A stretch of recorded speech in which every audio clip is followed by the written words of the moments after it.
one more Kratz Dance Live. There it is. Last show before the holiday. We'll have 2 days where we don't have live shows, but we do have some fresh content that we're working on. Actually recording some things after the show that we'll share with everyone on Thursday, Friday, and over the weekend. Scott Braun, Erik Kratz, Kevin Pillar. I'm not 100% today. I'm, as most baseball players would say, in September and October. Nobody's 100% this time of year. So that's weird me. voice. So you guys can do most of the talking. What is that voice? But you're posting. You're posting. That's the most important thing. Here. We appreciate that. We find out at the end of your career that some days at 80%, your 80% is much better than my 100%. But that's just where we live at. Yeah, well, if we're going by wins above replacement, I'm still replacement level, so I can be a major leaguer. I'm just about there. Actually, I think you have to be, I don't know what the number is, whatever. I can't think straight, but I can tell you two things. Number one, we are on TV for people right now, and that TV situation is going to change starting next week. So if you're watching us on a channel right now, you're not going to see us starting next week. This is your final warning. I don't want to see all of the complaints, even though we really like how you say you love us. You can find us on YouTube, Baseball the Way It Should Be Covered. Sub on YouTube, and you can watch us live. Same exact show live on YouTube if you want to watch us there. Starting on Monday, you won't see us on the channel that you're watching right now. That channel situation is going to change. So YouTube is there for you. And number two, Black Friday is Friday. So Black Friday week is now. That's what all the companies do these days, including foulterritoryshop.com. Black Friday is the code, or you can scan it right there, 10% off the entire site. We don't make huge margins on this anyway, so this is the best that you're going to get. 10% off, code's Black Friday, and we added new items on the site too. Okay, business is taken care of, and now let us charge the mound in a unique way. Charging the mound. All right, so here's the plan. CBS put out an article titled What All 30 MLB Teams Should Be Thankful For. We don't have time to run through all 30 of them, and some of them I think are more notable than others. So we will pick out a few of our favorites. And KP, you can take the rock first and pick out some favorites from that list. What do you like? Okay. Yeah, I wrote two down here, and I kind of wanted to give at least one team that we don't spend a lot of time talking about, team that I played for, kind of near and dear to my heart. I'm going to go with the Angels and Joe Adell's kind of breakout season in terms of power. He did hit 37 homers.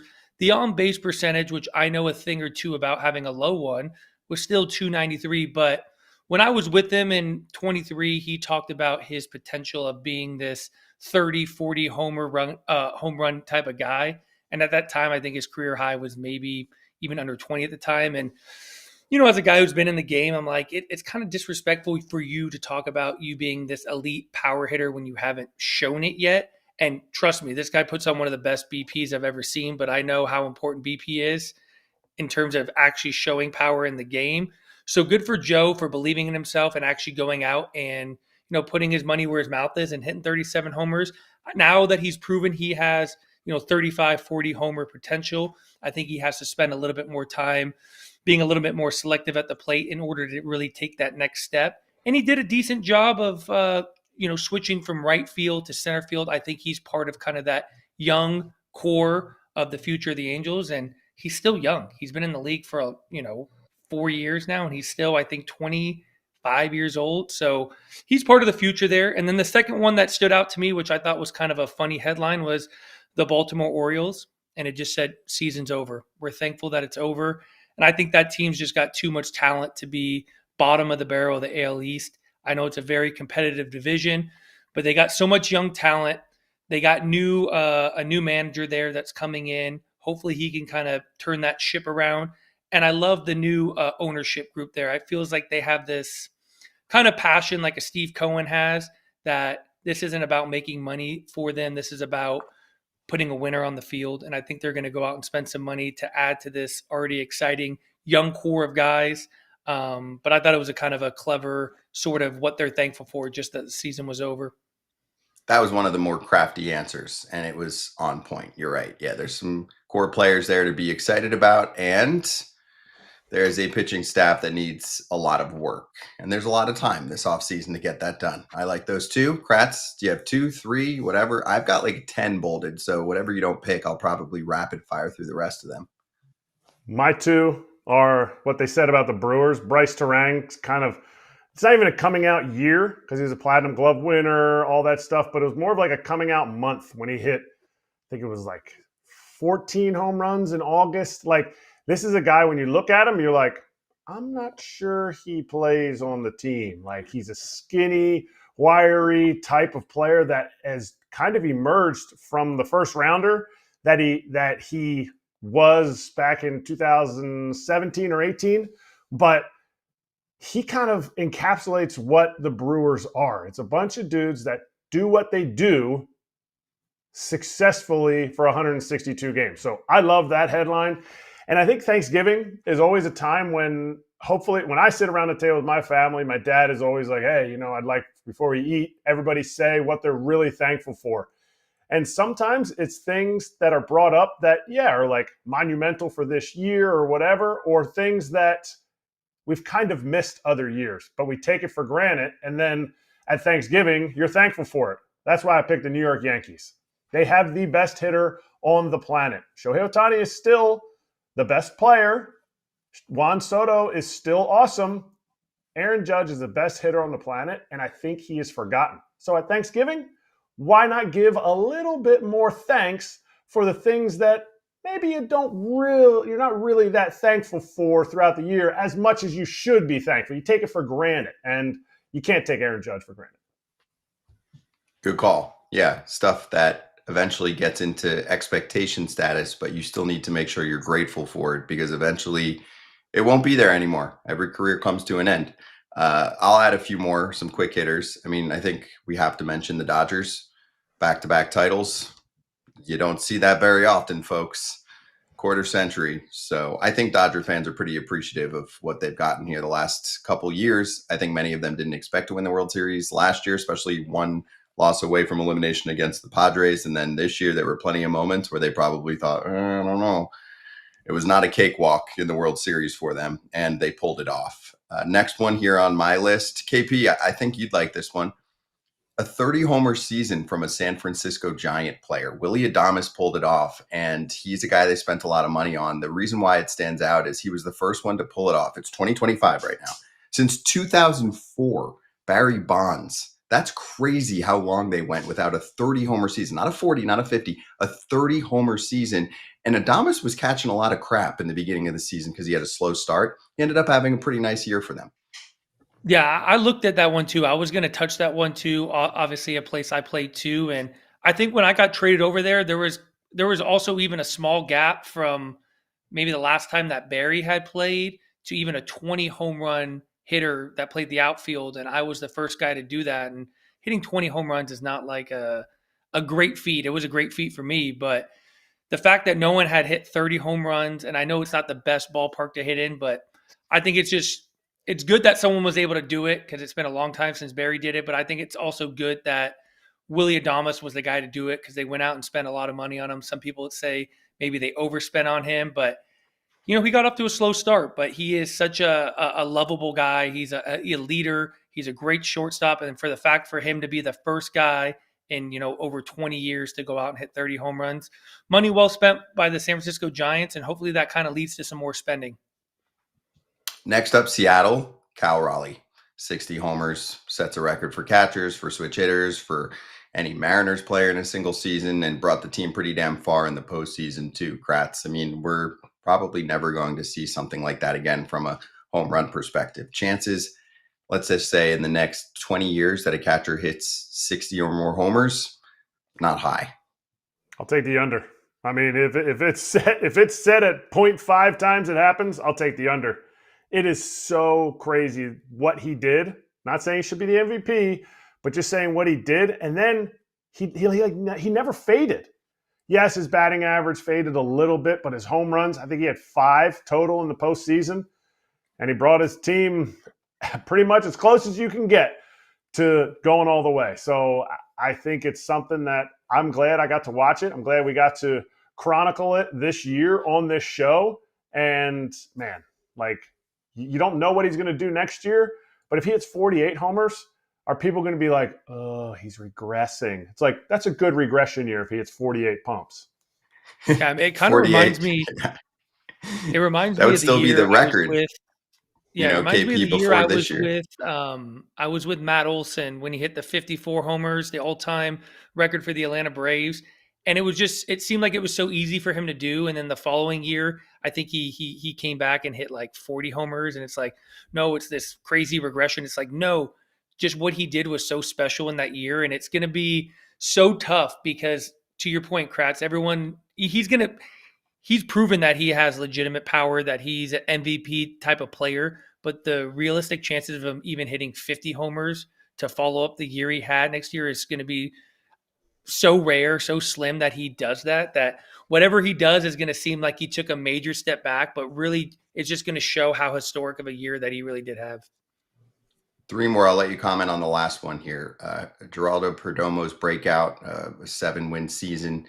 Wins above replacement wise. He finished in 4th place in NL MVP. I don't think anybody had him as a top 5 finisher in MVP. That was a breakout year. He adds to the core of Corbin Carroll and Ketel Marte if he sticks around. Cleveland with the greatest comeback ever to win a division from down 15 and a half games and also erasing an 11-game deficit in September.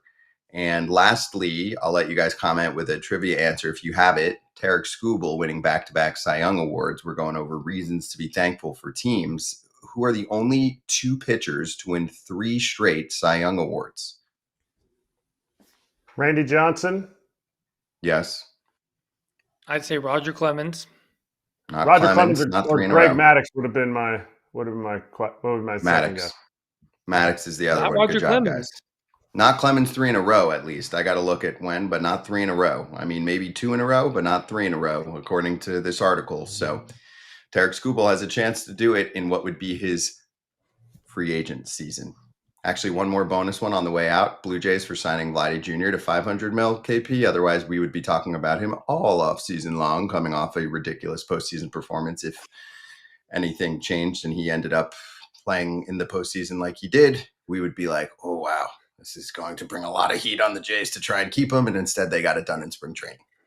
Yeah, I mean, hopefully that's a kind of, playbook for maybe like the Detroit Tigers to not let Erik Skubal walk. Maybe you have to, quote unquote, overpay a little bit to keep your guy there. But like you said, I mean, if the Blue Jays did not sign him, the type of season he had, and more importantly, the type of postseason he had, putting that team on his back, arguably being the best player on the field every time he stepped on the field, he would be all we would be talking about in free agency right now. So good for the Blue Jays to, quote unquote, overspend a little bit to keep their guy there. Hopefully some other teams kind of follow that kind of playbook the Blue Jays put out there. Instead, we have an appointment at 1:15 here with Bob Nightengale. So let's step aside and talk about some other topics. Vladdy Jr. is not one of them, but we'll hit free agency, trades, etc. next.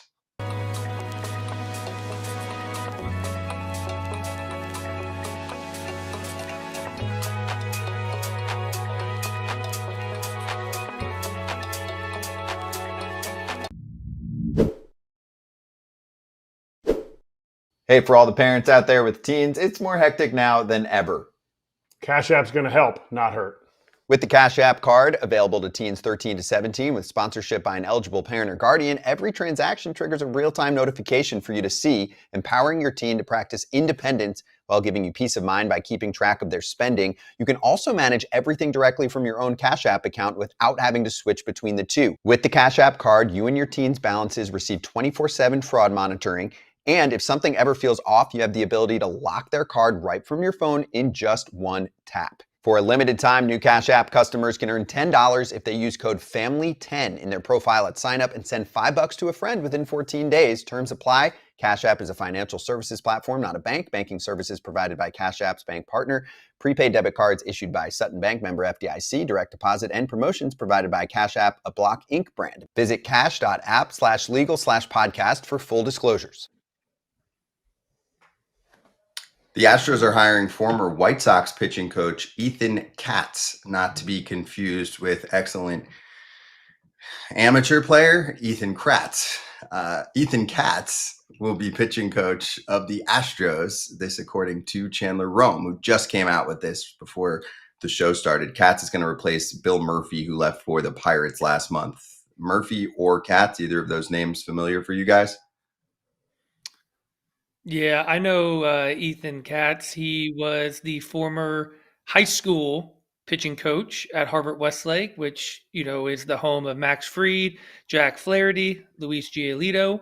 Some of those guys were there in Chicago when I was there. And maybe it's a little bit of a recruiting tool to maybe sign a guy like Giolito to come to Houston, maybe on a one-year deal. But he obviously has a track record of, working with some amateur guys in high school and has kind of worked his way up to the big leagues. Luis Giolito would be the Spanish brother of Lucas Giolito.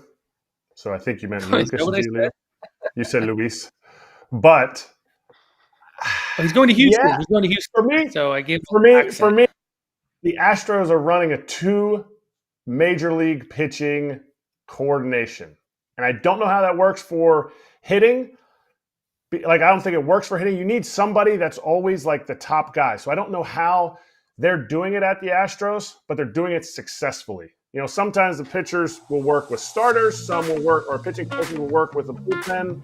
So it'll be interesting how he fits in there, because it's definitely a tough dynamic.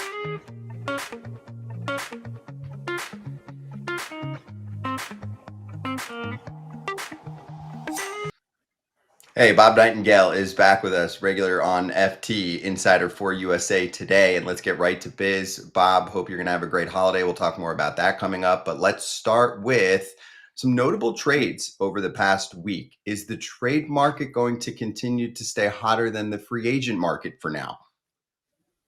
I think it will. I think it's going to stay like this until the end of December, maybe 1st of January. And until this is absolutely exhausted, the trade market, then they'll turn to the free agent market and say, you know what, let's go that route instead. We'll start spending money when we have to. Right now, you don't have to. And some big contracts have been moved that have been surprising. Bob, I'm going to ask you a quick follow-up. Hold on, Kratz. Can we want to center your camera. So we're going to try and direct on the fly here. Can we, or other way? There we go. Beauty. Yeah. Thank you very much. Okay, let me do a quick follow, Kratz, and then you can jump in. What were your specific thoughts on the Sonny Gray acquisition for Boston, and then also the Semien for Nimmo deal earlier this week, since we haven't had Jan since then? Well, I thought, kudos to Cardinals to pay $20 million down to get prospects back. So if they just wanted to have a salary dump, they would have said, hey, Bossy, you got it. We don't care who, we're coming back.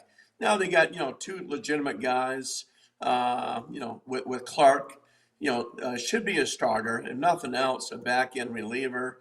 And, Fitz should fit in well as a, maybe a 4th or 5th type starter. So to do that, they had to pay $20 million. So kudos to the Cardinals ownership for at least doing that. And Gray wanted out. Gray also, I think Erik alluded this the other day, that he wanted to prove he can pitch in a big market. I think even when he left Minnesota, he was open to going somewhere like, hey, I know I can do this.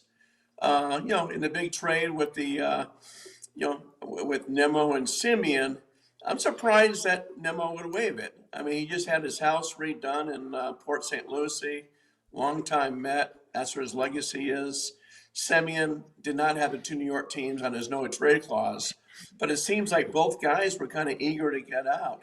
I'd be curious come spring training when those guys start seeing down and more relaxed, what the true story was as far as, why were they kind of eager to go ahead and leave where they are right now.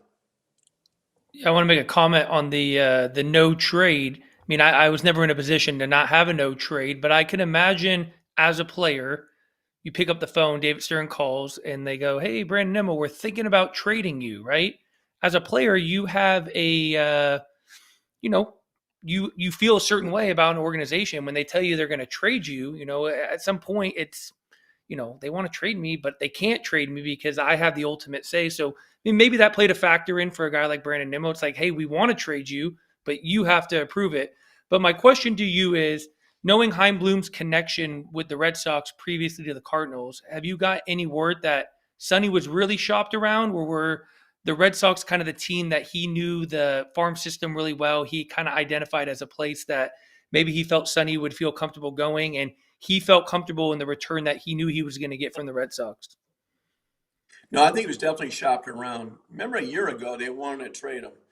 Certainly at the All-Star break, trade deadline, they wanted to move him, and Sonny Gray said no. Now, talk to me in a few months. I'll go ahead and think about it. And I think when they presented it to him, he got excited about it. But I think he was shopped around. I think Sonny Gray would have went to a number of places. But yeah, Chaim Bloom, knowing that farm system very well, still got a lot of friends in Boston, says, you know what, let's identify these two guys, and then convince his own ownership, like, hey, we're paying $20 million to a guy who's not here anymore, but we get something back. So I think this can be a prelude to, trading Nolan Arenado. A year ago, Arenado turned down Houston, which was a mistake, turned down the Angels, and now I think he's saying, hey, shop me everywhere, and I'll probably give my go-ahead. And they're probably going to eat most of that contract just to get some type of return back. Do you think too much is made, Bob, about the Nimmo departure and David Stearns having, as one writer described it, a cold heart towards the nostalgic Mets? Like, is too much being made about that? Because David Stearns' job is to make the best team based on the start of next year and not, like, appease fans. Everybody will forget about trades when they make the playoffs, and they didn't this past year. I agree too much is made of it. I mean, he already showed his hand a year ago.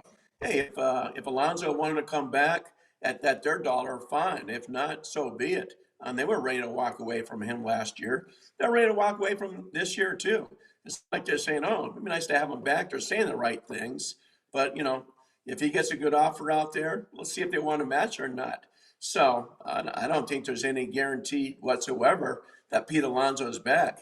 I could see him walking away. I think if when Diaz gets a 5-year contract, they're going to walk away from that too. They love what he did. They love that he pitched so much down the stretch, 2 innings at a time. But they've kind of set a price limit. Like, okay, you don't come back for that. That's fine.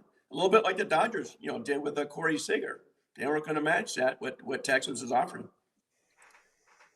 Hey, do you believe, on the topic of the Mets, do you believe if Pete Alonso does walk and goes somewhere else, do they have an internal candidate that could play first base? And if it's not an internal candidate, where do you see them going, considering they want this run prevention and Pete doesn't really kind of fit that mold? No, they could certainly, shift Mark Vientos over to first base if they want. There's some defensive guys out there. I mean, do they just go on the cheap and get a Paul Goldschmidt, bring him over? Do they go on the cheap and get a Reese Hoskins, who's a free agent and after spending 2 years in Milwaukee? So I wouldn't be surprised at all to say, you know what, we can mix and match at first base, but we're not going to put $30 to $40 million in a first baseman. Did that last year and they didn't make the playoffs. All right, let's look at the Cards' return in this trade for Sonny Gray. Is it indicative of how close Chaim Bloom thinks the Cardinals really are, based on the fact that he didn't go and get, 3 low-level prospects that have high ceilings? He got 2 guys, one who already has big league time, and then Braden Clark, who just burst on the scene with 100 miles an hour from the left side, seems to be close to the big leagues too. I think just more of a sure thing. I mean, he likes what Fit did as far as can be a 4th, 5th starter. Kind of jury's out a little bit on Clark. Had an unbelievable first half, kind of fell apart the second half. So even in Boston, the talent evaluators are saying, well, is he really a starter or is he a reliever? At worst, they say he's going to be a strong reliever. They're real, the ceiling is high, but they're reluctant to say, oh, this guy's going to be an ace or number 2 starter. I just think for Chaim Bloom, this is more of a sure thing. And it's going to appease the fans too, instead of getting 3 young guys you're, kind of throwing craps on and see if it works out or not. What kind of return is Arenado looking at now? We knew what the return could kind of look like with Houston. Houston was willing to take a little bit more of the money, and Arenado said no, because now we're 1 year later, but he's 1 year cheaper too. So Is the return just a complete dump, or can the Cardinals get anything for him without having to eat $20 million like they did for Sonny Gray? And, they don't want it to be a complete dump. So I wouldn't be surprised if they do the same blueprint here and say, hey, we'll eat 3/4 of his contract. I think they're going to have to eat at least 20, 25, $30 million of not contract to move him. The more money they eat, the better prospect they have.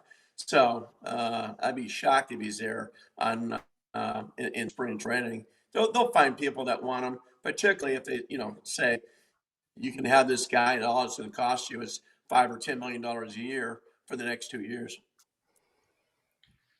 Hey, Bob, any thoughts on the Kyle Tucker market right now in terms of both pace and potential suitors? Like, have you heard anything the last couple of weeks that leads you to believe that there are some front runners who are seriously interested? And from a timeline perspective, do you think that this is someone who could potentially sign around the winter meetings? I think he could sign winter meetings. I think with Bellinger, if Bellinger's smart, he's probably going to say, "Hey, I want Tucker to sign first, then I'll piggyback off him. I'm not going to get the Tucker money, but I don't have to get that much less." I think the same couple teams were the Blue Jays, the Yankees, Los Angeles Dodgers. There's only I think 3 or 4 teams are interested. I don't think there's any chance in the world he goes back to Houston. They're not going to spend that kind of money. And I think teams like him, but they don't absolutely love him. This is 2 straight years now. He's had poor second halves with the injuries. The injuries seem like they take a long time. Kind of slow recoveries here. And he's also been a guy that, he's not the, aircraft carrier. He's more, a supporting player. A very good, if not a great supporting player, but not the guy that, is going to sell a lot of tickets at the box office, not going to, lead you guys. He's just more of a quiet demeanor. He lives in Tampa, so I think the team that playing in Florida, that's why I think the Yankees and Blue Jays would have, an advantage since Blue Jays are there in Dundee, and of course the Yankees are in Tampa. Hey, Bob, who do you think is kind of the player, the domino that everything, once he goes, everything kind of falls in place? Is it some of these Japanese players that are being posted? Is it Edwin Diaz in the back end of the bullpen? Or is everyone kind of waiting to put their best offer for a Tarek Skubal? Is it Kyle Tucker? Who do you think is kind of that domino that's going to kind of push this free agency thing moving forward? I think it's been more the pitching market. I think what, a guy like Framber Valdez could set the market there. If not Imaya from Japan. I don't think Michael King's going to set the market or Dylan Cease, but I think Valdez could. And I thought it was smart on the agent's part to lobby him, bring him around the lobby of the GM meetings and have him meet individually, saying what exactly happened that night. Is this ever going to happen again when you're crossing up the catcher and just how bad it looked? So I thought it was smart just for those teams to know his real personality. And I think he can set the pitching market. Bob, KP mentioned some of the Japanese talent. Do you think that teams will, I don't want to say overpay, but be very aggressive to try and land one of who I think are 3 potential stars that could come over from Japan to the U.S.? Sakamoto seems more of a high floor guy, Murakami more of a high ceiling guy on the position player side, and then Amai, who seems like he's got a little bit of both. So you have 3 players who are not going to all sign with the Dodgers. So the reason I ask this is an opportunity for teams to kind of reestablish themselves in Japan and try and take a little bit of a percentage of share away from the Dodgers, who have such a foothold right now in Japan. Yeah, I think Imai is the guy that everybody wants. And I think what happened with Yamamoto, especially what he did last year, what he did in the postseason, I think people have stars in their eyes now, like, oh man, we're not saying Yamamoto, but he can be close. So I think his value is going to, rise. I wouldn't be surprised at all if he's the number 1 paid pitcher out there. Murakami, I think people aren't sure what to get. Hey, a lot of power, but now he's going to see fastballs he hadn't seen before. Strikes out an awful lot in Japan. So how much is he going to strike out over here? Okamoto, I think, is more of a sure thing. It's going to cost a lot less. So Murakami would be interesting. if Dodgers weren't bringing back, Max Muncy, I would say it makes sense. But he would have to wait at least a year for Muncy's contract to run out, or even, for Freddie Freeman's to run out in a couple of years. So I just don't see a fit there. But I can certainly see him going to a place like a San Diego Padres, or certainly back east. Bob, from a money perspective, where are you thinking for Amai right now? I think initially when I was reading about him maybe 3-4 months ago, I saw a lot of like 100 could get to 150, maybe high 100s. Personally, for me now, I think he's going to top 200 and maybe even get to the mid twos if you just try and do a comp here, even if he's a lesser version of Yamamoto. Yamamoto was 25. Amai is 27. So there's a 2-year difference. Yamamoto ended up with $325 million, and there was a little bit more of an uncertainty factor, at that time period. Like, can a guy who's the dominant man there be the dominant man here? The answer is yes. So if there's another number one starting pitcher and he's 27 years old, what do you think that's going to add up to?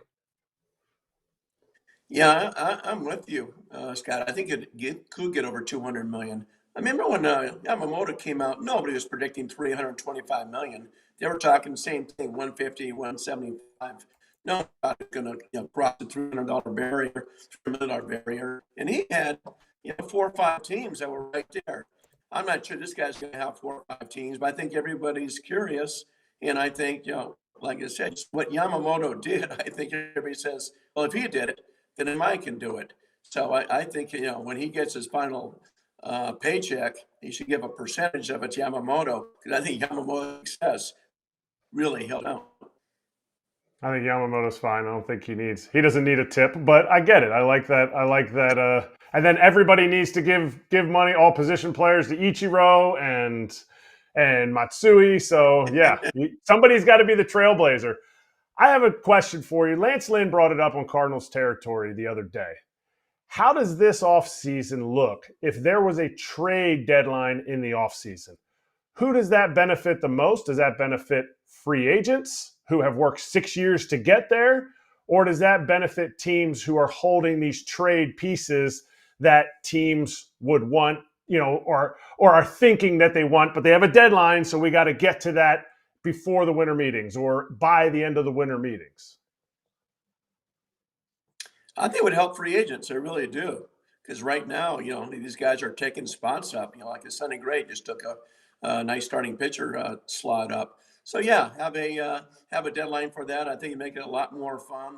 It's like after the COVID season, whenever he had like a couple of weeks of time before spring training, that was fun. That was almost like NBA, NFL style, and we hadn't seen that. So, but I think it would help free agents as far as clear the marketplace. Now they have to focus on us, and because right now there's so many moves that are made in spring training. I mean, it used to be, hey, free agents wanted to sign before Christmas because then the family would know where they're at for the holidays. They get housing in Arizona or Florida for spring training. And now I think guys are so used to just waiting and signing even at the start of spring training. And we saw that with Bregman. Obviously, we saw that big March and February with Machado in San Diego, and of course Harper in Philadelphia. So no, I think it would help players, and I think it'd be fun too. Right now, the only really deadline you're thinking about is the Diamondbacks with Ketel Marte, only because he's a 10-5 player, 10 days in the regular season. So I think in their mind, their deadline is, mid-April. If we don't trade him now, he's got 10-5, right? So we probably would never trade him. I'm with you. I think it'd be cool. It'd be like focusing on trades from the end of the World Series through to the winter meetings.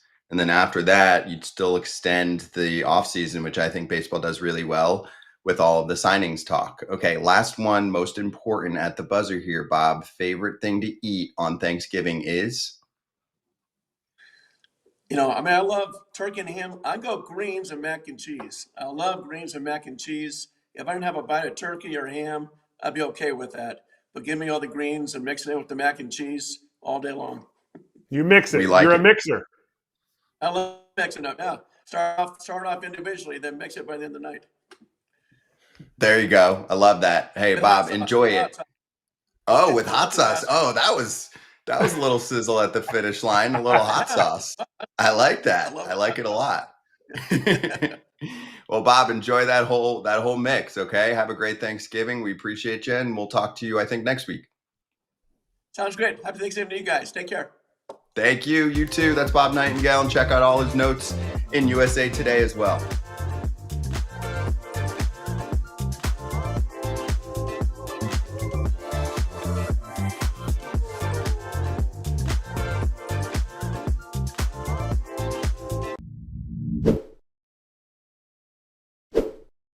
Kratz, we picked you to talk about MeUndies, not just because they're ridiculously comfortable, but also because they are very festive.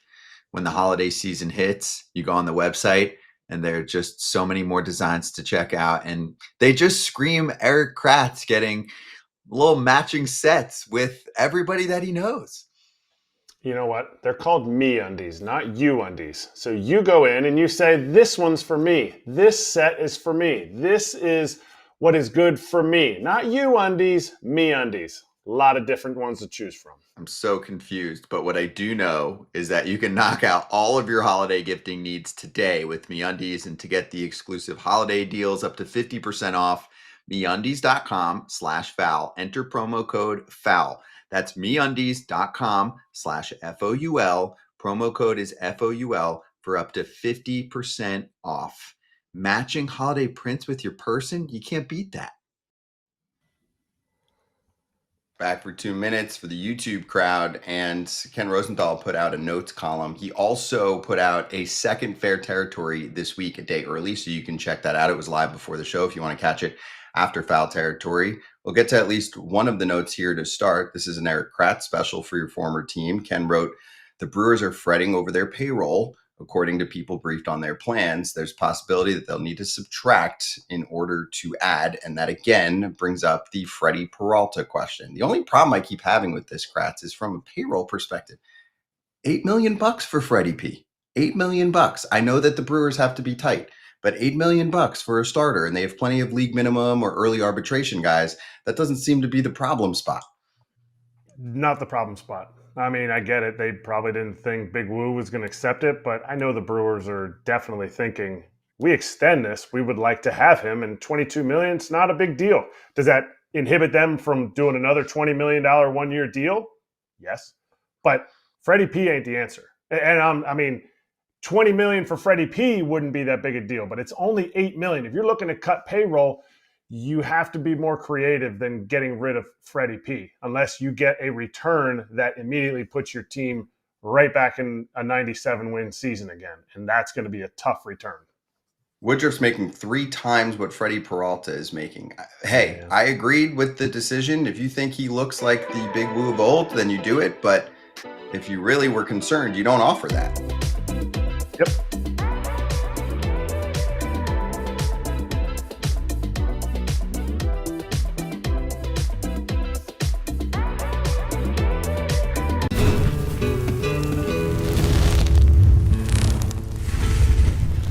Hot corner time. Teams are trying to get some more attention in Japan because one club has almost all of the attention in Japan right now. They happen to have the best player on the planet and one of the best all time on their team. That's the Dodgers. This story has to do with the Blue Jays marketing. So Evan Grant put out a report that said a Japanese boxing ring festooned with Toronto Blue Jays logos broke MLB's marketing rules. Basically, according to this article, the Blue Jays had some logos across the mat for a world title boxing match, and they did not have permission from MLB. You have to have permission from MLB to put any kind of signage abroad, okay? And the Blue Jays said that they were aware of the sponsorship in advance of the logo being used and that it was not a paid sponsorship. So that sounds like maybe that was a difference in their mind, and there's internal discussion right now. I read this one actually kind of twice just to make sure I wasn't missing anything. KP, I understand that teams need to get permission and be on the same page with MLB so that it's not just a marketing fest all across the world and that they want everything to be in lockstep. But at the same time, Although Kratz is laughing at me because, yes, a marketing fest would be good. This part stood out to me later on in the article. Sometimes MLB and teams will effectively pool their branding rights together. The Dodgers, for example, started a fan club in Japan, and Rob Manfred commented on that in the spring. He said, you're going to see some fan club events in Japan that are different than anything that we've done, and those are a joint effort between MLB and the Dodgers because both MLB and Dodgers rights are involved. So I get all of that, and I'm wondering if some other teams are feeling like they're not getting their fair share of attention in a place that is just full of talent that is coming over to the major leagues and succeeding. Sounds like the mafia. I mean, if you want to advertise, just line the pockets at MLB. It's that simple. And obviously the Dodgers have figured that out. But I mean, what was the price the Dodgers had or the Blue Jays had to play? It was a slap on the wrist. So good for them going out and, it was money well spent, or what they said, they weren't receiving anything back from it. So good for them trying to go out and bend the rules a little bit. And if the discipline is a slap on the wrist, good for them. Yeah. I mean, the whole marketing scheme of 55 to 65-year-old white men in this game of baseball stinks. Like, they can't figure out exactly how to telecast a regional game nationally. They restrict rights for highlights to places like Foul Territory, who are trying to grow the game. It's restriction after restriction after restriction. And the NFL and the NBA, they're not perfect, but they're not restricting, especially not restricting players. They're not restricting teams.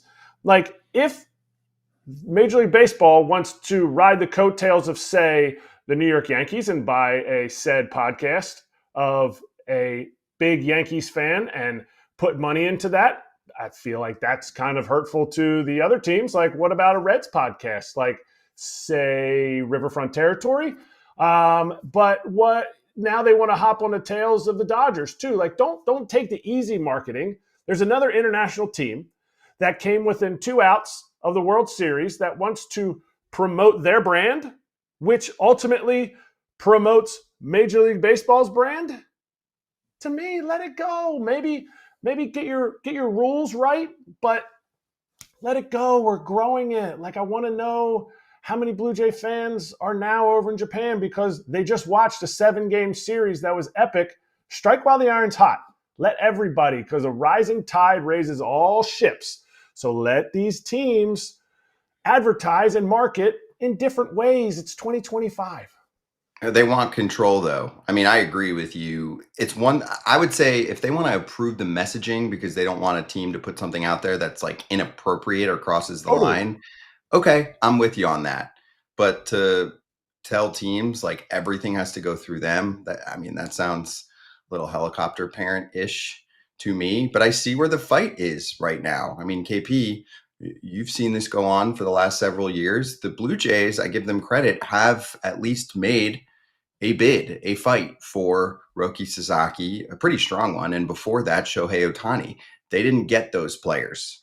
And we actually saw the Blue Jays face those players in the World Series. So it very directly impacts, of course, their business and also their results on the field. How can you get your team more popular in a country right now that is just drooling Dodgers? I was there a year ago. It's Dodgers everything everywhere and Shohei everything everywhere.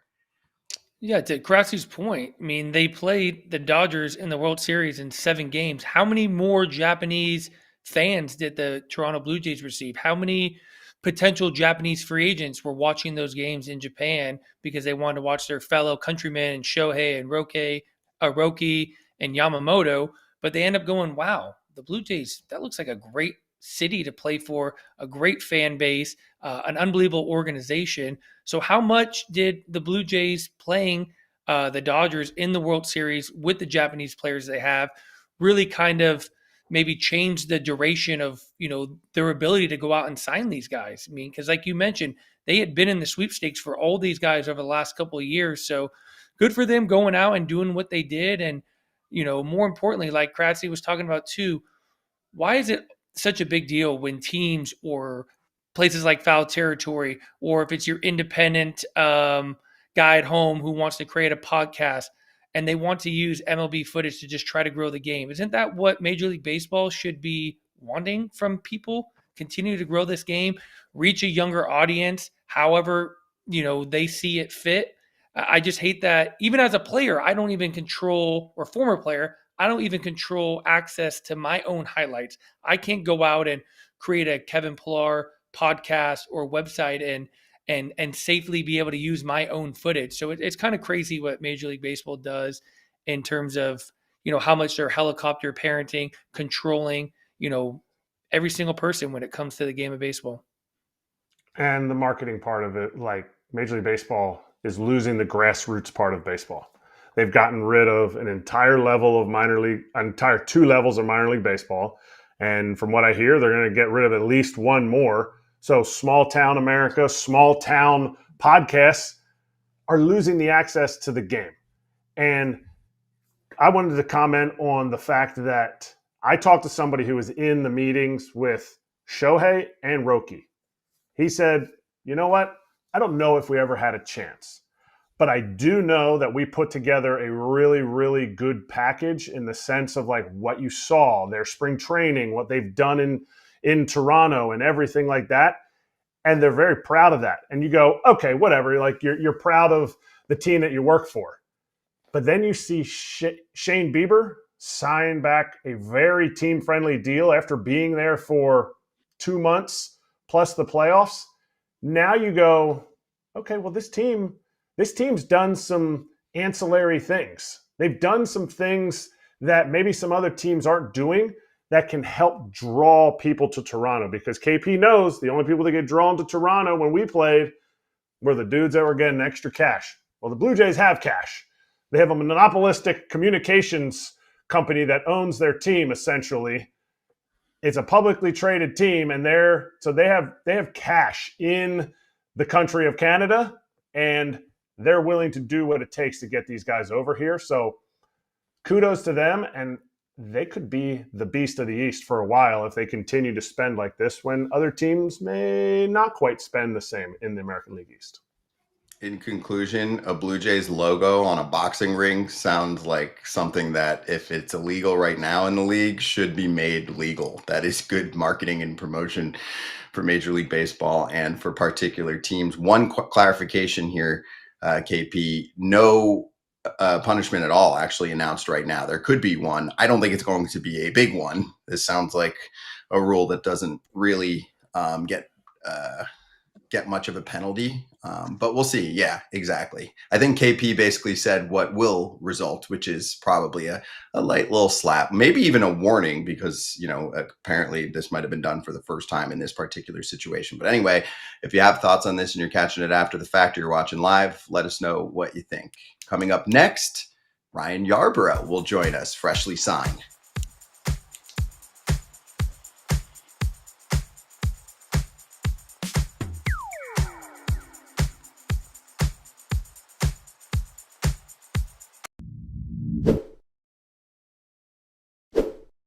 If you are still carrying a clunky leather brick that can be mistaken for an old school wallet, may I introduce you to what Erik Kratz is getting himself for the holidays. I mean, this is the greatest wallet that I've ever seen in my life. Your credit cards fit in here. It's adjustable, lifetime guaranteed. Like this is a must-have for the holidays. Absolute must-have. Ridge Olive Matte. That is the design that Kratz has right now, and you can get a hold of that. There's over 50 plus colors and styles to choose from over at Ridge. You can even get a wallet that features every NFL, MLB, or college team. And for a limited time, Ridge is having their huge Black Friday sale. Head to ridge.com/foul to get up to 47% off your order. This is by far the biggest discount they've given all year. That's ridge.com/foul for up to 47% off your order during their biggest sale of the year. After your purchase, they'll ask you where you heard about Ridge. Tell them Foul Territory sent you. 2 Orioles hirings per a source telling Rock Kabako, who covers the Orioles for MASN. He said Mike Shildt will be upper level coordinator of instruction and Samuel Vega will be lower level coordinator of instruction. Shilt's the name that stands out. He retired as a manager, but He wanted to get the schedule reconfigured. So this does make sense. And then we can show the next one too before we get a quick reaction. This coming from Robert Murray. Brandon Hyde is in talks to join the Rays in an undisclosed role. Nothing done, but he's expected to land in Tampa. There were some people pretty surprised that Hyde didn't get deeper into an interview process with any teams for a manager role. Maybe that happens next year. Any thoughts from each of you? Got a quick hit? Well, the Mike Shildt thing's a little bit interesting to me too. I mean, from everything we had heard, and I was on the show the day that he retired or was relieved of his duties, and it seemed like his health was in jeopardy. But for him to kind of jump back into a baseball role seems a little bit odd to me. Maybe we don't know the entirety of the story in San Diego, or maybe he just loves baseball so much and just couldn't be in the fight every single day. But I found that a little bit interesting that he would leave the Padres and then take on another role. That's a lesser, I mean, this is probably a role that requires less time though, right? Because I know that was a big thing for him. Yeah, I don't mean he's not married, he has no kids. Like I get the time, he probably wants some time to himself, but I don't think the time was the thing that was the reason he left San Diego. I think it was the stress. The drama.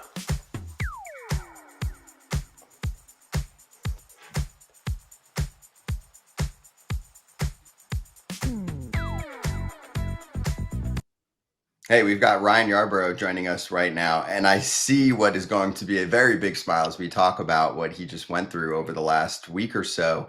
Yarb signed with the Yankees, $2.5 million for next season on a 1-year contract. That stuff's all out there in public. That's why I'm saying it. Ryan, great to have you on, dude. Congratulations. And I think the easy question to ask here first is how different this offseason experience is for you versus last year, if you can remind people about spring training and hopping teams and then having a great year.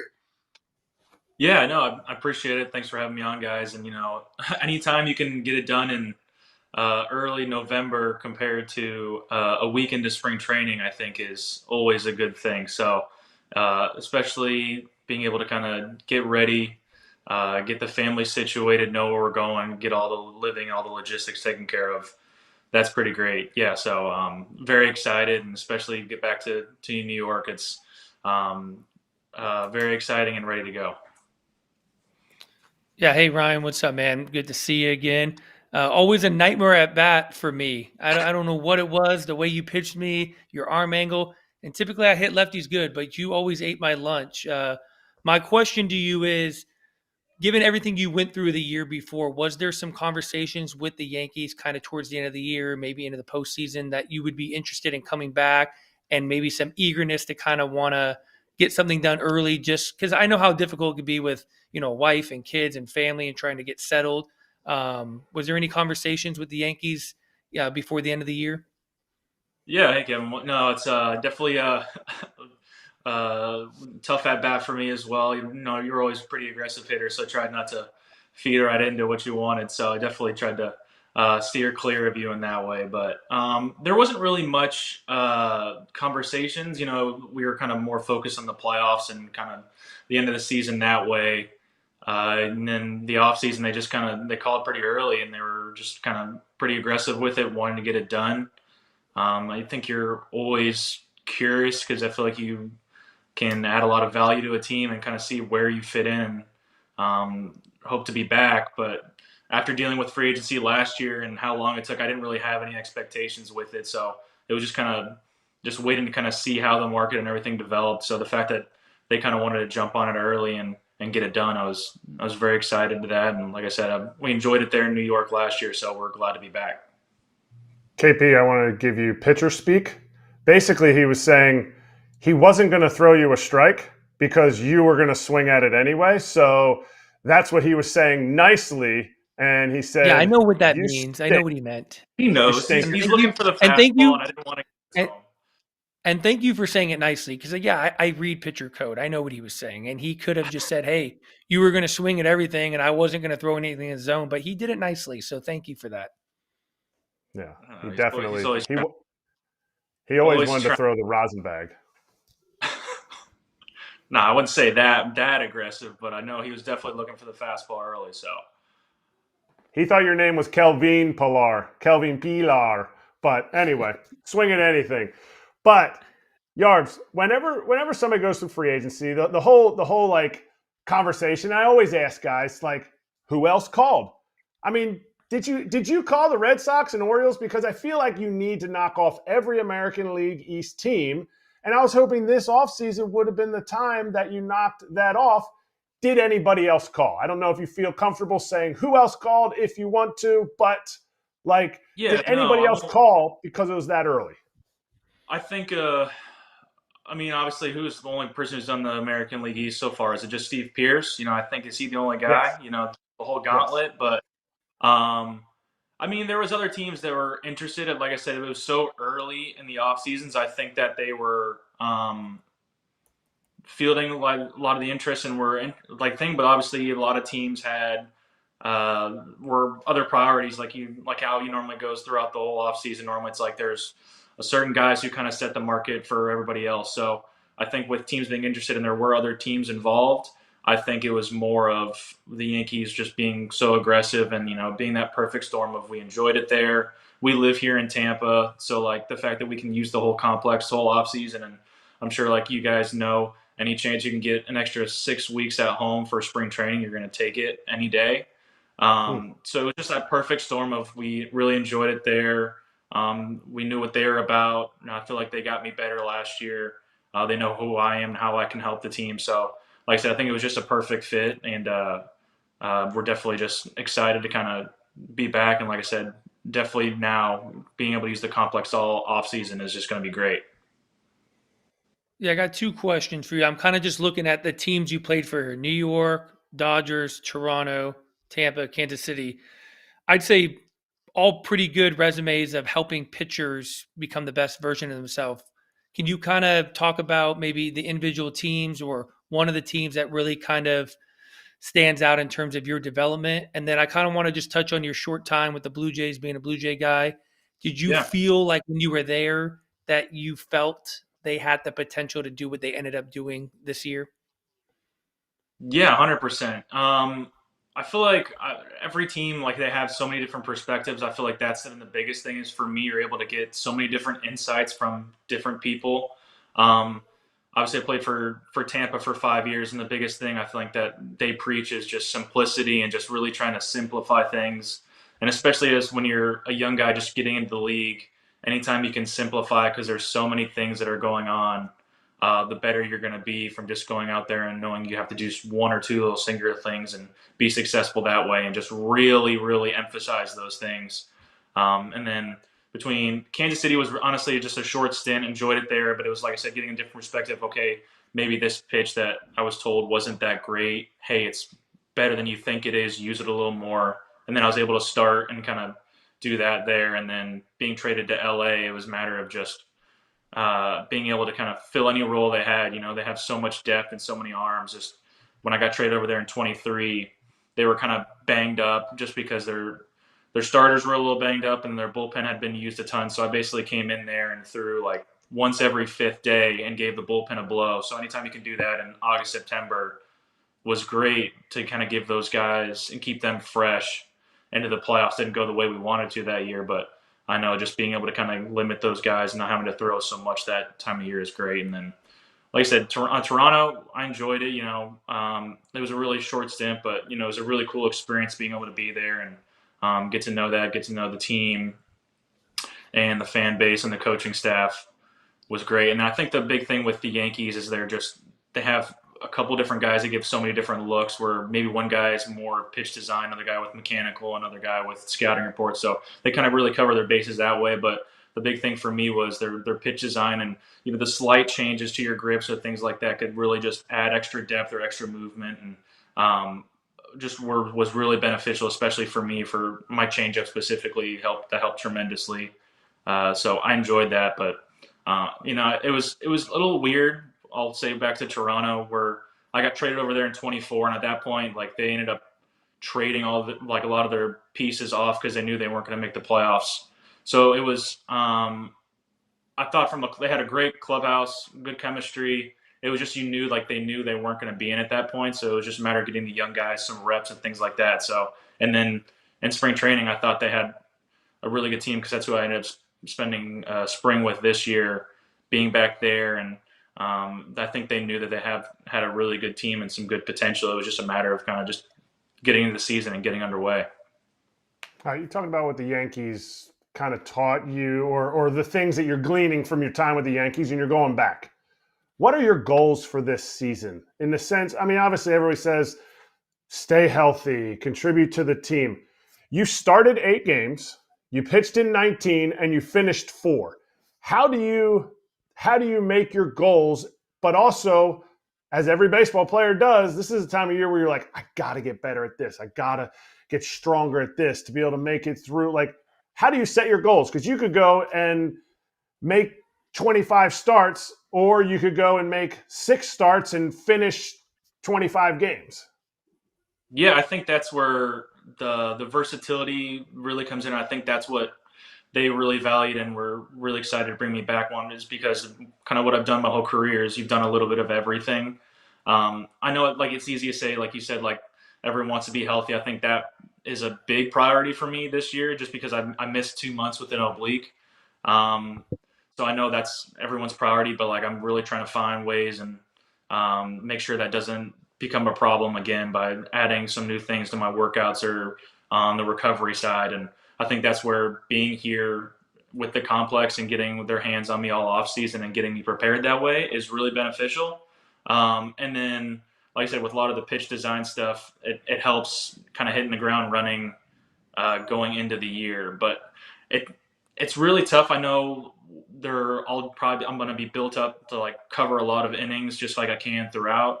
And then obviously we have some injuries early on, so I think there's some good starts early, and then we'll just kind of see how it unfolds. It's just a matter of kind of, I don't want to say making it broad, because like you say, you want to have really specific goals, but like I say, with my different roles, I can kind of do a little bit of everything. So it's not trying to pigeonhole myself one way when I know they're going to ask a lot of different things out of me throughout the year. All right, real quick one and then I got to ask my big question. But the quick one, you're at the complex. You said you're going in the complex every day. Yeah, we're going in. Are you going to the minor league side, or are you going to Steinbrenner? Right now it's all at Hyde's on the minor league side right now. They haven't fully transitioned yet, but I know they'll at some point go over there. And when obviously I think more guys come down probably after the new year, things like that. But this was my first week. I'll be kind of coming in and out. Like I had a place that I work out with separately, but right now all the throwing has been there, and then we'll just it'll be pretty fluid to see how everything will transition and be able to use it as much as possible, because it definitely is an added bonus being able to use it. I was just going to ask you, are all the Rays things out of Steinbrenner? Have they completely eliminated, or do you still drive down Dale Mabry and see a Rays/Yankees No. sign? They got rid of that. I think that got taken down as soon as possible. Even when we kind of came home right after the season ended, they took all the banners and stuff down pretty quickly. So I think there's some semblance of getting everything like set back up inside the way they wanted to. But as far as all the Rays banners and stuff, that's definitely not there anymore. Hey, as someone who kind of was a utility type of outfielder, could start, could come off the bench, do you ever see someone like you who is so versatile that can close games, start games, pitch bulk innings? Do you ever see someone like yourself becoming more valuable in terms of like what you receive in free agency? And hopefully you're the guy who kind of hopefully set that market in the future. Like it's invaluable to have a guy like you on a roster who on short notice could be like, hey, Luis Gil's not making a start. I need you to go down the bullpen and start and give us 5 innings. Yeah, I think we'll see. I think the biggest thing that I've kind of taken away is most teams don't necessarily understand the full value of it until you're with them in the organization. And then I think it just is like, man, like you bring so many things to the table. I think from the outside looking in, it's just more of like, yeah, he can do some things here and there. But when you're really into the organization, like, man, he can cover so many different things and is willing to do it and just really help the team out in so many roles, like you said. So every team that I've been a part of, once I'm there, especially for the last couple of years, like, man, the value you bring is tremendous. So I think that's been the biggest thing, is the teams get to see it more once I'm finally with them. So hopefully that continues and like gets more across, because I know some guys, they say it's like, man, I don't understand how you do it. And I feel like when you're kind of forced to do a bunch of different roles early on, and especially in Tampa where you're just happy to be a big leaguer and contribute, really just makes it easier down the road, being able to do, whatever you guys need, I'm here for it. Some was made about Sonny Gray, and I argued against it about him not being a big market pitcher. You have pitched in what I would consider two big markets. Toronto, can be a big market, but you've also pitched in two small markets. Have you seen, or can you explain why people continually say, oh, this guy's not a big market guy, or this guy is, and where you can run into that kind of stuff? Because you've seen both sides of it. Yeah, I think we're maybe, if you just let too many of the outside the voices and everything you hear from the media, because obviously there's way more coverage, and there's if you let that dictate you too much, I feel like it could maybe like weigh on guys and they put too much pressure on themselves that way. I feel like for me personally, like it's like I'm going to be my toughest critic, right? I feel like we're all as players are going to be the hardest on ourselves. So I already know exactly when I'm like what I need to do. If I have a bad day, I'll be the first person to tell you that I had a bad day. So if I know what I can capable, if I'm going to be the hardest person myself, I'm not going to let anything else influence it. And at the end of the day, like you got to make your pitches and you got to do your job regardless of the situation. So I've kind of like kept it simple that way, and not try to let too many things like influence you, and you just kind of go out there and compete and get the job done. Hey, this is the way to finish this conversation. KP, I know it's difficult, but do you want to read out the stats? So, Ryan, when we talk to you, we also chat behind the scenes to be like, who wants to ask the next question, stuff like that. There was also a sidebar conversation going on.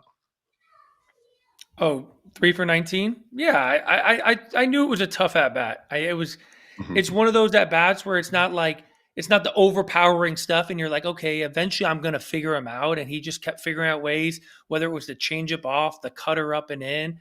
It wasn't a bat where you're like, oh my god, I'm scared to death, but you're striking out, or you're jogging down the first baseline again because you just rolled one over or got jammed.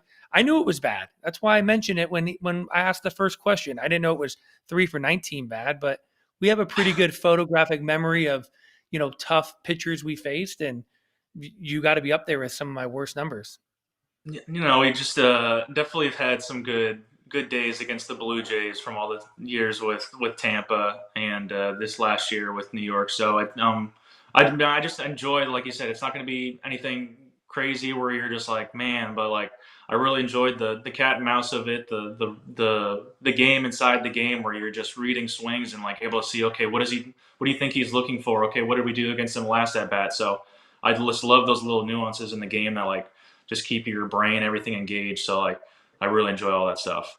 Now, I want to follow up on that real quick because I had a conversation with Blake Snell during the playoffs, and he calls his own pitches because he truly believes like he's smart enough to read the swings. Are you a guy that calls his own pitches because you feel like you can read swings and kind of read hitters, or are you allowing the catcher to call the signs, and obviously you're going to shake to what you feel comfortable with? Yeah, I mean, I've used the pitch comm in the past. I haven't used it the last year or two. It was more of, I think, just early on, and if I do use it in the future, it's more of, man, the pitch clock is kind of getting there and getting going, and I think that can be like the time saving aspect of like, hey, like we can still ping pong it, you can still call pitches, but like if I'm gonna shake, I'm just gonna tell you exactly what I want to go to next, compared to like 4 pitches on both sides of the plate. It can add up to time frame, and then you're kind of rushing to the plate. But I do enjoy the back and forth with the catchers, and even if I'm shaking off or I'm the guy who really likes to explain, I'll come in like, hey, this is what I was thinking here and this is why. So it's not like I just didn't want to throw this, I wanted to throw this. There's always a rhyme or reason why I'm trying to do something. So I always try to get that, and it's been normally throughout the game, if like you are maybe not on the same page the first inning or two, if you keep doing it and adding it up, as Kratz will tell you, like you're being on the same page, and the more you throw together throughout the season, you're going to have a generalized idea of it. But I definitely understand what Snell's talking about with the conviction of like, I just want to do it. I'm going to do it at my pace, and let's just get going. Ryan, great insight, man. Always appreciate the conversation, and have a great Thanksgiving with the fam. Awesome. Thanks, guys. Happy Thanksgiving. And again, appreciate having you on. Thank you. Yes, that's Ryan Yarbrough on with us. Just signed with the Yankees too. We'll be right back.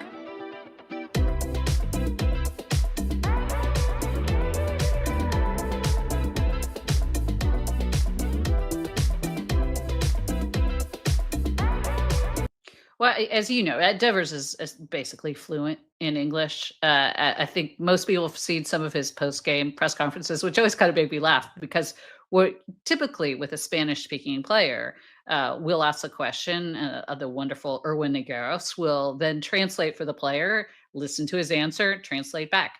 With Devers, we ask a question and he immediately starts answering in Spanish. He wants to get the words right, which I appreciate. I think any reporter wants to get exactly what somebody is trying to get across perfectly. So I like the way he does it, but there's absolutely no doubt. And you can chit chat with him. Like his English is excellent. So I don't think that's going to be a problem, but you know, he has not, none of them have played for somebody like Tony Vitello. He's somebody who's come in relatively new and very high profile. I mean, this is the biggest name on the roster.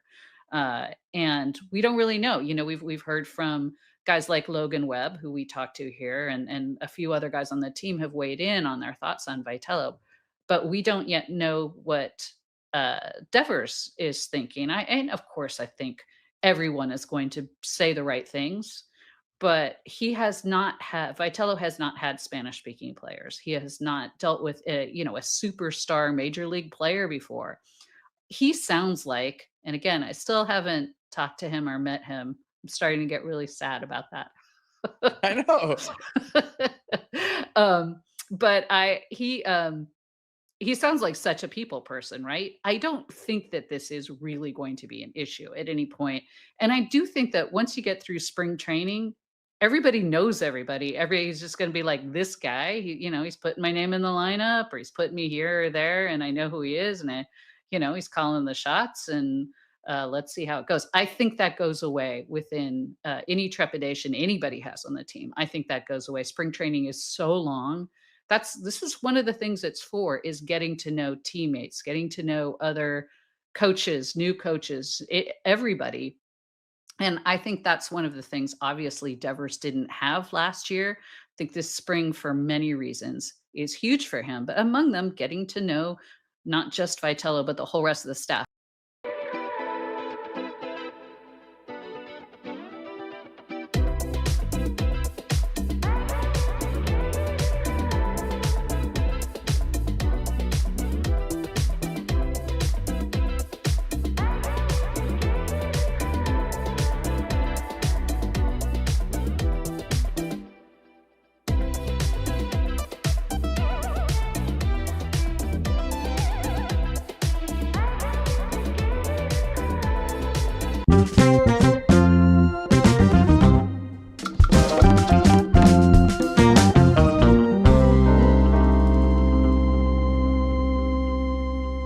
That's a beauty right there. That's a free agent feast, and Thanksgiving is here. So this is what we're going to do. Yes, while Erik Kratz tries to prevent himself from salivating so much that he breaks the entire screen and camera and our whole operation, we are going to show you the food that we're working with as we build the perfect Thanksgiving platter for your favorite or least favorite, or a team that you just don't care about, but you're going to watch this right now. Ready? Turkey is the main piece of the puzzle for the offseason for you, for your free agent signings. Gravy, it's a closer. It seals the deal, right? That's the finishing touch.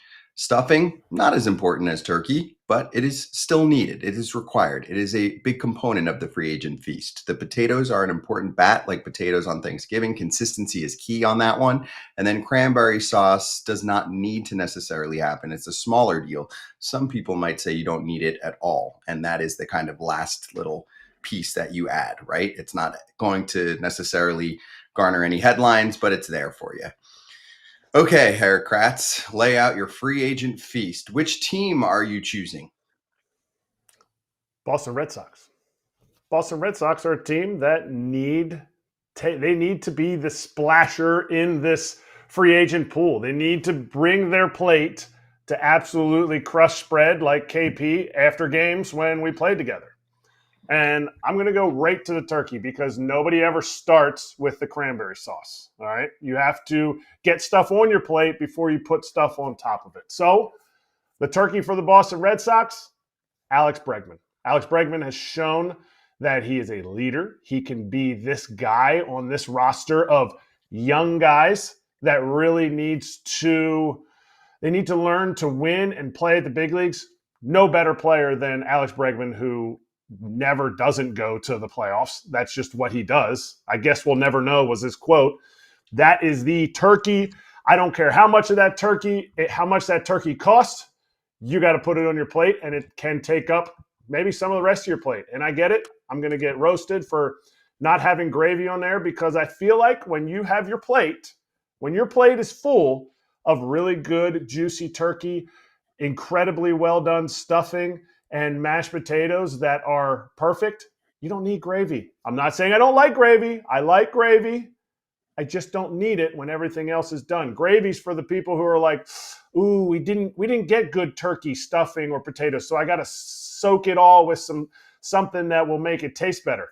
So I'm going to skip over gravy, and I'm going right to the stuffing. They've already gotten the comments out there that they're only going after 1As and 2s. Well, they got Sonny Gray, and the argument would be that he's a 3. So if the Red Sox are going in that direction, I think one of the guys that's going to be about $20 to $21 million a year is Zach Gallen. Now, Scott Boras wants more than that, and it might cost $100 million plus, but I feel like with Zach Gallen, I feel like he can have a bounce back year. The Red Sox are not afraid to give a guy $20 million plus to start. Maybe the 5 years, 6 years is too much, but they're going to cook in a little opt-out. So there's an opportunity there to get a starting pitcher who, when he has a really good year, can opt out. And look at the Red Sox. They get out of another long-term deal. So I feel like you can move on to the potatoes, and you can mix potatoes with anything. And that's why I chose Ha-Seong Kim.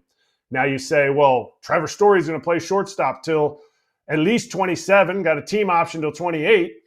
But Trevor Story got kind of tired. Trevor Story can play second base.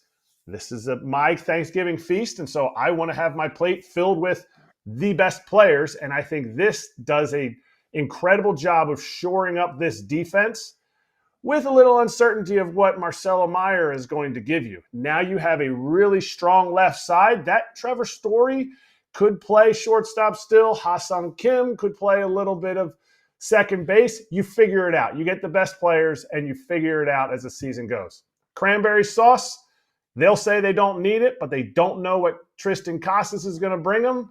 Rhys Hoskins. Rarely can you get a guy on a one-year deal that is a really good teammate and has a chance to pump 30 dingers for you. Oh, and what else does he do? He pulls the ball. Guess where he's going to play 81 of his games? Fenway. Rhys Hoskins, incredible leader, will fit into any clubhouse. And I think he's now going to be a full 2 seasons off of his ACL surgery.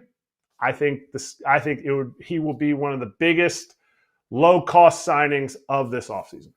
Wow, really nice. KP, I'm stuffed. I'm actually even a little bit nauseous. I mean, this is a lot more than you'd expect from the Red Sox here after the Sonny Gray edition already, but I like it. I like it a lot. Any criticisms here? I guess the only one for me, KP, that stands out is how the infield alignment would look, but I'm with Kratz here. Nobody's going to complain about a little bit of extra depth. Yeah, Rhys Hoskins can be there as your insurance, and then Kim, I know you've got Meyer, I know you've got Story, Casas coming back from injury. Let your worst problem be that at the beginning of the season, you've got to figure out a little bit of a PT split in the infield.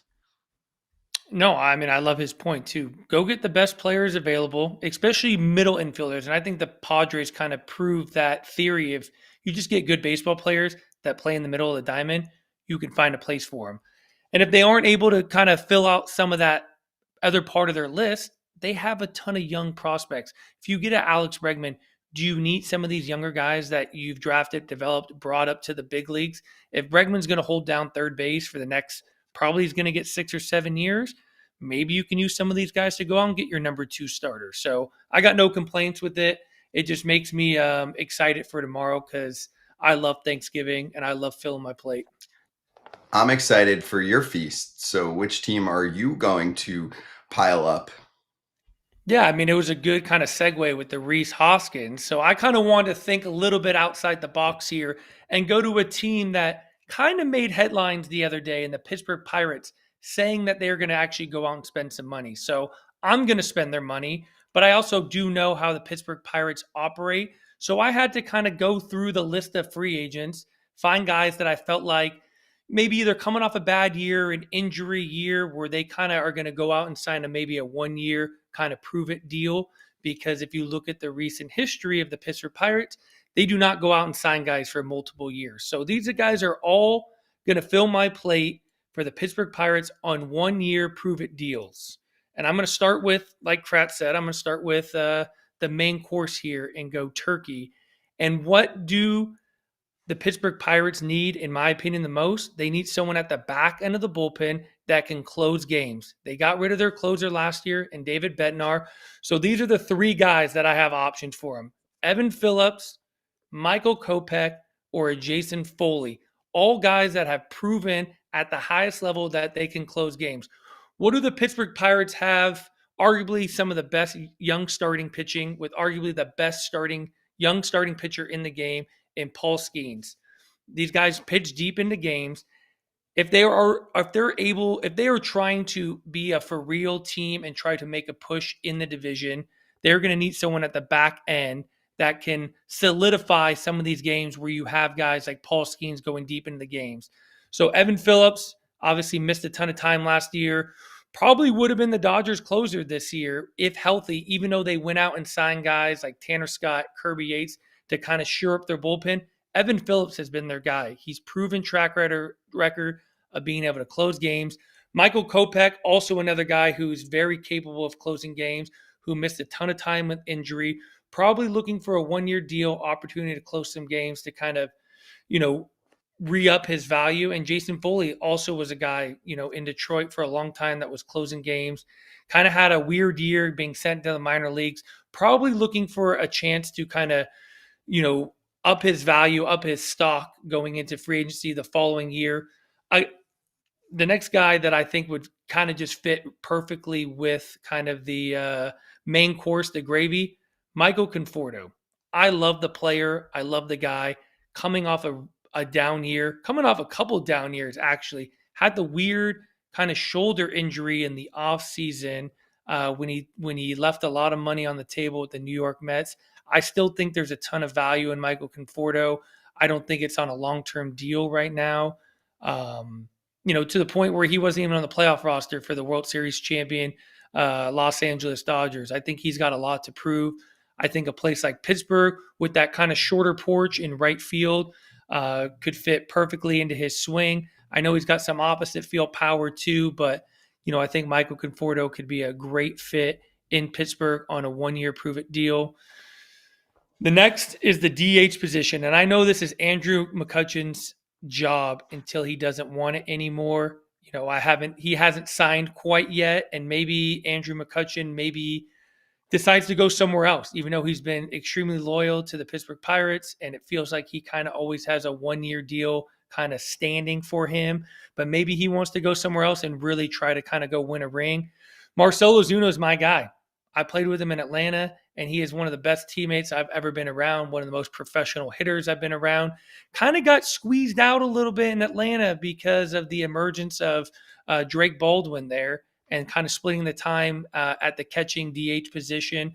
But I know Marcell Ozuna has a ton in the tank. I know how hard he works. I know how professional of a hitter he is. And I think he would be a great fit for a lot of the young guys they have there to kind of just be in their ecosystem, learn from Marcell Ozuna on how he works, how he can have a professional at bat. I think he'd be a great fit there. And I think he's probably a guy who is not going to necessarily require a long-term deal, maybe just a nice 1-year deal where, if the Pirates aren't in it and he kind of has the type of year we feel like he can have, you go out and trade him and go get some pieces. Next, the potatoes, which are obviously very important, but a little bit lower down on your plate. I like Sam Hentges from Cleveland Guardians. Missed the entire year, but what a physical presence this guy is. If healthy, he is a nightmare to face out of the bullpen. You could slot him in as your left-handed leverage guy. You can slot him in as an eighth inning guy. I think it's a guy who doesn't get hurt. We're talking a lot more about him as being one of the top left-handed relievers in the market right now. And I'm going to round out my plate with cranberries, which I don't really even like. I don't put on my plate. But in the case of this is kind of just like a little sprinkle of salt. Wilmer Flores. I think he'd be a great addition to kind of mix in at first base. I know they went out and traded for Spencer Horwitz, who also missed some time with some injury. Still a young guy, a little bit unproven. You got to give him a little bit of a runway to prove that he can be a major league player, that he can hold down the first base position. But a guy like Wilmer Flores, all he does is drive in runs, gives you professional at-bats. Maybe looking for an opportunity on a one-year deal. I know he's getting a little bit older there, but that's kind of my dream scenario for the Pittsburgh Pirates, to take all these guys on one-year deals and try to go out there and do something special this year. Dream scenario, I would say, on the realistic end. That was really well done, KP. Kratz, this guy's different. That was good. But that was the realistic, what the Pirates do dream scenario, right? That's the waters they have to play in. They think Schwarber. KP says you should be thinking Ozuna on a one-year contract. He'll probably get, my guess is 12 to 15 mil on a one-year deal. And that's probably the highest paid player in that group that you just went over. Yeah, I mean, until they prove otherwise that they're going to go out and sign guys to multiple year deals. And I know it's Ivan Nova because I hear it over and over. And what was it, 2019? 16. Was it 16? So, I mean, we're going up. Yeah, so we're going on almost 10 years here. So, yeah, I found it kind of fun. Like, yeah, not to take anything away from doing the Red Sox, but, obviously that would have been fun. You get to shop at Neiman Marcus, where I'm kind of, shopping at Target or Macy's a little bit more, but I enjoyed it this morning, kind of getting in the depths of the free agent players out there and trying to figure out a realistic path forward for the Pittsburgh Pirates. I would say more of like a TJ Maxx, or what's the overseas one that is popular? Too many analogies. We're sticking to the plate. Basically, the Pirates are building their feast after everybody else has gone through. So all they get left is the white meat if you don't like white meat, dark meat if you don't like dark meat. They're getting the soggy stuffing and not the crispy stuffing. So you know what, KP? That was legendary. And I honestly think with the starting rotation, you might have a chance of competing in the NL Central with all those moves. Obviously, you have to hope that all those guys have career bounce back type of years, which is tough. It's tough to do. If you get one out of those guys to have a career bounce back year, to me, it's successful. But you can't just keep being the last person to the table to make a full, beautiful plate of food at Thanksgiving. You got to kind of push. You got to push to go forward and get the best food.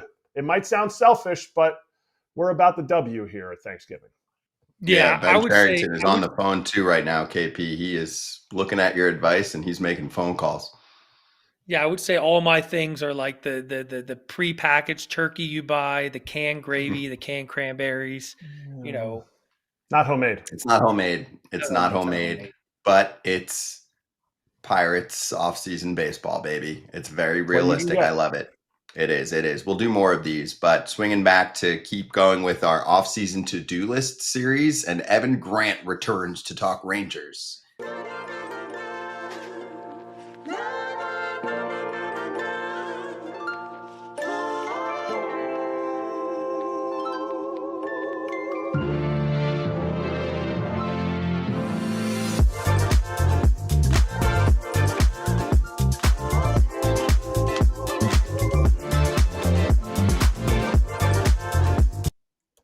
Hey, one more little nibble from Ken Rosenthal's notes column, which came out recently, and then he hit on most of these topics on Fair Territory, which is out there. He said the Reds' versatility will keep them active on numerous fronts because many of their players can play multiple positions and it gives them flexibility to make moves that fit their needs. Here are some examples, according to people familiar with their thinking who spoke to Ken. He said they could add a first baseman and they could put Spencer Steer in left field. They could add a center fielder and move TJ Friedl to left field. They could also add a right-handed hitting outfielder to a platoon with Will Benson, who's a left-handed bat. What do you think, Kratz? Stop. You've been doing this. You have all these guys. You have TJ Friedl. You have Spencer Steer. You have Matt McLean. You have Ellie De La Cruz. Like, stop. Go get somebody that is going to be one position, solidifies that spot, and stop going out and getting the Gmar Candelario when you already have utility infielders.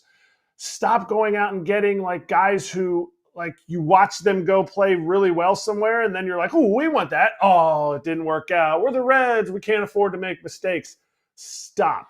Go make one solidified spot, add to your bullpen, and your starting rotation is already boss. So stop doing this. Stop like going around like touching the edge of the pool. Like jump in, swim, make the playoffs, and a deep run in the playoffs.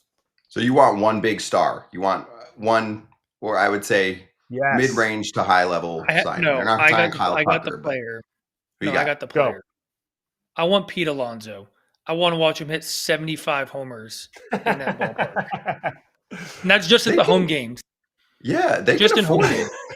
That's a good fit for them. Could you imagine watching him hit there for 81 games a year? He would make that place look so small. It would be unbelievable.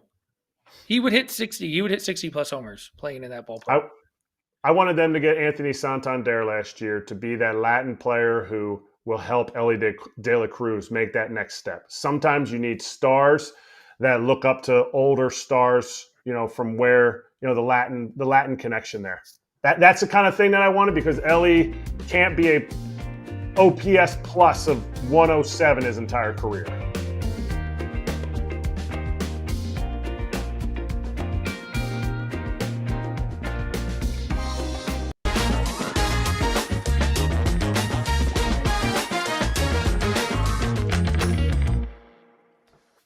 Offseason to-do list for the Rangers. Who but Evan Grant, Dallas Morning News, Rangers beat writer. He's going to lay it out. Evan, good to see you as always. And we'll do what we do on these. First, just give us the top three on the offseason to-do list in your mind for Texas, and then we'll dig into that. Well, I think they've checked off one item already, and that was to trim the payroll.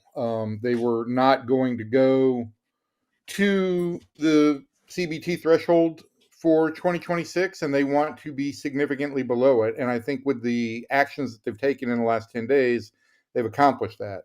Now, the money that they've saved with the Nimmo for Simeon deal, with non-tendering Adolis García and non-tendering Jonah Heim, that's got to go to rebuild a bullpen that really overachieved last year. It was a bullpen built on the cheap, and it overachieved. The Rangers may have some guys coming. I don't think they're going to be ready for the start of the year, but they've got to go out and get all the pieces in the bullpen all over again. I think the only guys who are returning are Jake Latz, who very well could be in the starting rotation, Robert Garcia, who ended up pitching some high leverage innings last year. Cole Winn kind of established himself as a big league reliever, but there's a lot still to do in the bullpen. And then the last thing for me is they've got to get a catcher.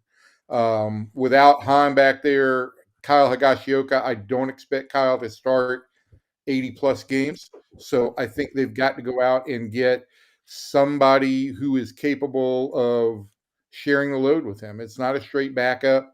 I'm thinking somewhere along the lines of like a Victor Caratini, but even a Victor Caratini is going to cost $6 or $7 million this year, and that would cut into, what they've got to do in the bullpen. So they've got their work cut out for them at catcher. It's a thin market at catcher. I don't think their players on Real Muto because of the price, and I ultimately expect him to go to Philadelphia since Boston has reached out.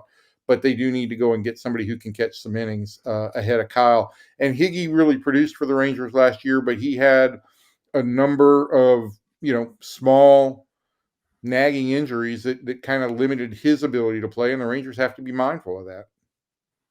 Hey, Evan, good to see you again. I'm going to touch on the how we doing? We're good. We're good. Good to see you. Yeah, I want to touch on the bullpen again. Since I was there and I kind of know the bullpen kind of through and through. Last year they used Luke Jackson, Chris Martin, Robert Garcia, Sean Armstrong at times to close games. Do you see them kind of dipping in the waters of potentially a high-end closer? And of those guys that I mentioned, the Sean Armstrongs, the Holby Millers, which guy do you see they feel is the most important to bring back? Well, they feel like lefty pitchers are more successful at Globe Life Field, and obviously Milner with a local connection is somebody I think that they'd like to have back. I thought Sean Armstrong was just absolutely outstanding. He dominated right-handed hitters last year. I think, and you can speak to this better than I can, but I do think he was the glue that kind of helped that bullpen bond. And I think they're going to need somebody like that, a veteran that can bring a group that's reformed on the fly together.